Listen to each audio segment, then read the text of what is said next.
প্রাণ গেছে শতাধিক মানুষের। আবাসিক এলাকা, হাসপাতাল এবং শিক্ষা প্রতিষ্ঠান লক্ষ্য করে চালানো এসব হামলায় নিহতদের বেশিরভাগই নারী, শিশু এবং চিকিৎসা কর্মী।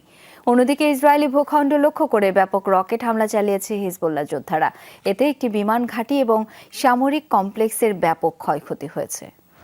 শ্রীলঙ্কা আবারও রপ্তানিতে শীর্ষে।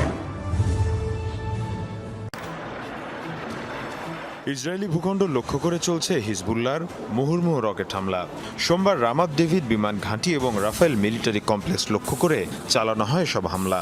স্থানীয় গণমাধ্যম আল মায়াদিন বলছে, এতে ব্যাপক ক্ষয়ক্ষতি হয়েছে ইসরায়েলি সামরিক বাহিনীর। হামলা চালানো হয় ইসরায়েলের আরও অভ্যন্তরে। গাজা আগ্রাসন বন্ধ না হওয়া পর্যন্ত লড়াই চালিয়ে যাওয়ার ঘোষণা দিয়েছে গোষ্ঠীটি। আমাদের হুমকির প্রয়োজন নেই, কিভাবে আগ্রাসনের জবাব দেব সে ব্যাখ্যা দিতেও বাধ্য নই। যুদ্ধের নতুন ধাপে পৌঁছে